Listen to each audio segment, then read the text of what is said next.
now the tide's turning a bit in terms of sales volumes and the market dynamic right now. Yeah. And given your experience, you've been through a couple cycles yourself. So if you can shed some light on that and how to help, first home buyers and buyers in general also just prepare and brace themselves for what's coming. Yeah, it is interesting, isn't it? Like this is the first interest rate rise, I think, for 11 years. So many of us just aren't used to what this is like. I mean, I know my parents will go back and tell me all about interest rates at 17.5%, but I think I laugh with my mum and dad. I say back then, you could get a paddle pop and a property your weekend change, they were about 30 grand, but I'm sure it would have been a lot of money back then. But yeah, I think it's going to be interesting the way. So it was only last Tuesday that they announced this. I'm pretty certain. That's right. So they bumped it up, I think, from 0.1% to 3.5, was it? 0.35%. Yeah. So that's 25 basis points right there. So and I mean, I was looking it up, and I think for a $500,000 loan, it's another $24 a week of interest. I think so. Yeah.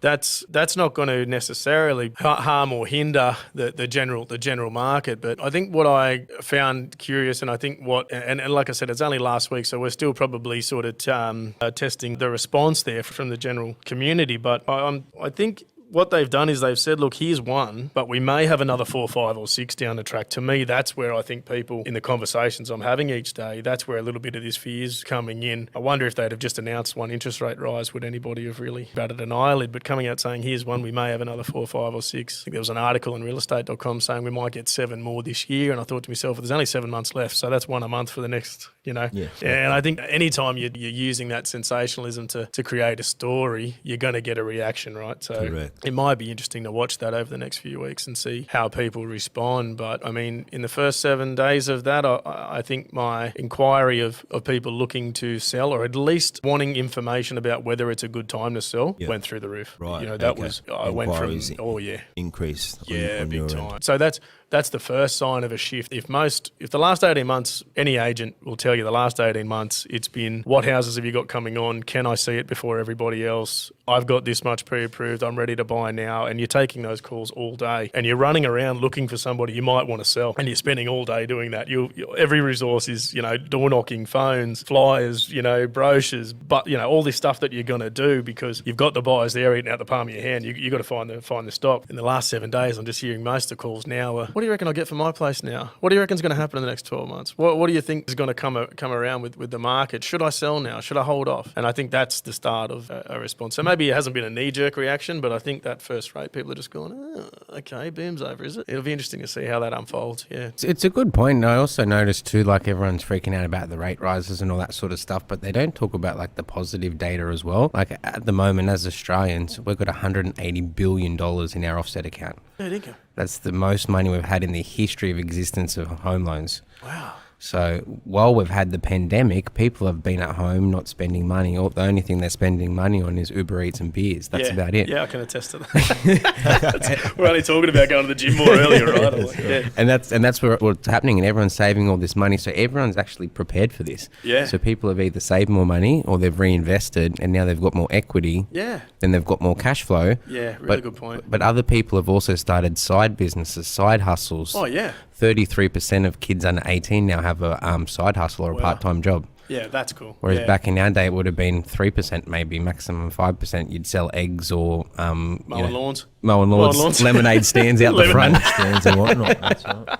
That's a really that's good to know. I mean, I'm fascinated with all that stuff. I mean, not being an economist or anything like that, but just being interested in it and seeing how those changes sort of come about. But you're right. I mean, people have been staying at home. There hasn't been a lot of places to go. I mean, one thing I've noticed on a real estate agent's side of the fence is just how much people have invested in home improvement and making their property more valuable in that space of time, because you couldn't go on a holiday, you couldn't take off, you just were in your own place, and a lot of people weren't going to work, so you're home all day. And I think people look around and they say, I don't really like this room. I don't like this kitchen. Let's get this pool in the kids are driving nuts. Let's get them in let's do these improvements.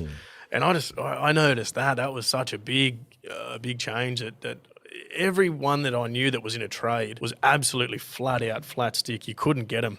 you're trying to sell a house, you wanted to get a painter, you wanted to get a plumber, you wanted to get a carpenter. You couldn't get them for weeks because everybody was, and that reinvesting back into the property, I mean, that's creating better equity again. And I guess that's supporting the comment, but.